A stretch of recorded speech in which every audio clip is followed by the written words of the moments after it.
കലൂർ രാജ്യാന്തര സ്റ്റേഡിയത്തിൽ സുരക്ഷാ വീഴ്ച സംഭവിച്ചതിൽ മുൻകൂർ ജാമ്യം തേടി പരിപാടിയുടെ സംഘാടകർ ഹൈക്കോടതിയിൽ.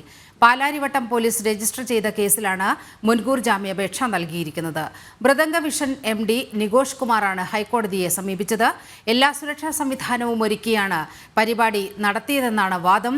വിവരങ്ങളുമായി രേഷ്മ ബാബു ചേരുകയാണ്. രേഷ്മ, ഈ മുൻകൂർ ജാമ്യാപേക്ഷയിൽ ചില കാര്യങ്ങൾ പറയുന്നുണ്ട്. എല്ലാ സുരക്ഷാ മാനദണ്ഡങ്ങളും പാലിച്ചായിരുന്നു പരിപാടി സംഘടിപ്പിച്ചതെന്ന്. പക്ഷേ നമ്മുടെ അന്വേഷണത്തിൽ തന്നെ വളരെ കൃത്യമായി ഒരു തരത്തിലുള്ള സുരക്ഷാ സംവിധാനവും അതിനുള്ള അനുമതിയും ഇവർ നേടിയിരുന്നില്ല എന്നത് വ്യക്തമല്ലേ?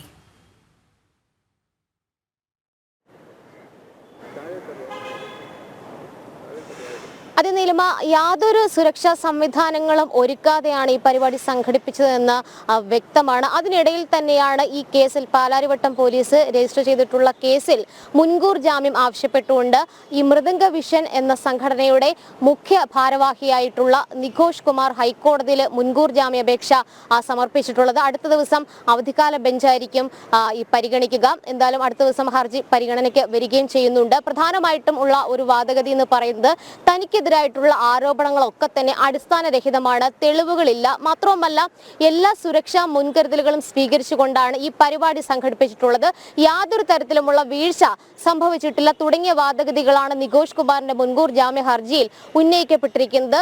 അറസ്റ്റ് ചെയ്യപ്പെടുമെന്ന ഒരു ഭയം നിലനിൽക്കുന്നുണ്ട്. ഈ ഒരു സാഹചര്യത്തിൽ തനിക്ക് മുൻകൂർ ജാമ്യം നൽകണമെന്നും ഈ ഹർജിക്കാരൻ ആവശ്യം ഉന്നയിച്ചിട്ടുണ്ട്. എന്തായാലും പാലാരിവട്ടം പോലീസ് രജിസ്റ്റർ ചെയ്തിരിക്കുന്നത് BNS-ലെ വിവിധ വകുപ്പുകൾ പ്രകാരമാണ്. 120B, 120 അടക്കമുള്ള വകുപ്പുകൾ, അതായത് മനുഷ്യജീവന് അപകടമുണ്ടാകുന്ന രീതിയിൽ പ്രവർത്തിച്ചു തുടങ്ങിയ വകുപ്പുകളാണ് ചുമത്തപ്പെട്ടിരിക്കുന്നത്.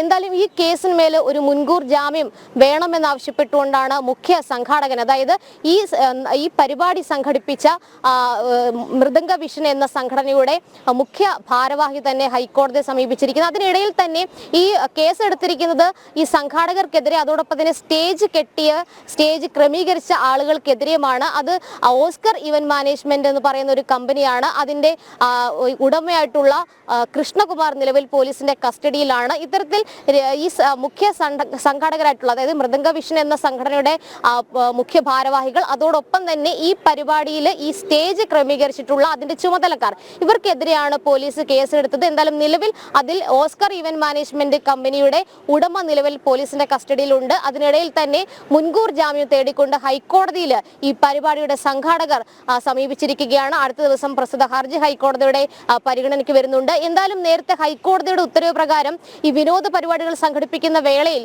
ചില മാർഗനിർദ്ദേശങ്ങൾ സർക്കുലറായിട്ട് സംസ്ഥാന സർക്കാർ പുറപ്പെടുവിച്ചിട്ടുണ്ട്. അതായത് വിവിധ വകുപ്പുകളുടെ ഈ പറയുന്ന ഫയർ ആൻഡ് റെസ്ക്യൂ വിഭാഗം, അതോടൊപ്പം തന്നെ തദ്ദേശ സ്ഥാപനം, ഇവരുടെയൊക്കെ തന്നെ നിരാക്ഷേപ പത്രത്തോടു കൂടി വേണം അത്തരത്തിലുള്ള വിനോദ പരിപാടികൾ സംഘടിപ്പിക്കാൻ.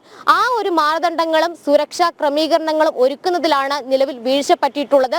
ഈ സാധാരണ രീതിയിൽ ഈ നിയമാനുസൃതം, അതായത് ചട്ടപ്രകാരം സുരക്ഷാ മാനദണ്ഡങ്ങൾ ഒരുക്കുന്ന സമയത്ത് ആ സുരക്ഷാ മാനദണ്ഡങ്ങൾ കൃത്യമാണോ എന്ന് പരിശോധിക്കാൻ അധികൃതർക്ക് ചുമതലയുണ്ട്. ആ ഉത്തരവാദിത്വം ഇവിടെ നിറവേറ്റപ്പെട്ടില്ല എന്നുള്ളതാണ് ഏറ്റവും വ്യക്തമായിട്ടുള്ള മറ്റൊരു സുപ്രധാനമായിട്ടുള്ള കാര്യം. എന്തായാലും ഇതടക്കമുള്ള കാര്യങ്ങൾ ഒരുപക്ഷെ നാളെ ഹൈക്കോടതിയുടെ പരിഗണനയ്ക്ക് വന്നേക്കാം. ഒരു മുൻകൂർ ജാമ്യാപേക്ഷ എന്നതിനേക്കാൾ ഉപരി ഇതൊരു പൊതു താല്പര്യമുള്ള വിഷയമായതുകൊണ്ട് തന്നെ ഹൈക്കോടതി നടത്തുന്ന പരാമർശങ്ങൾ ഏറെ നിർണായകം തന്നെയാണ്. അവധിക്കാല ബെഞ്ചാണ് നാളെ ഈ പ്രസ്തുത ഹർജി, അതായത് നികോഷ് കുമാറിന്റെ മുൻകൂർ ജാമ്യാപേക്ഷ പരിഗണിക്കുന്നത്. നീലിമ. ഓക്കെ, രേഷ്മയാണ് വിവരങ്ങൾ നൽകിയത്.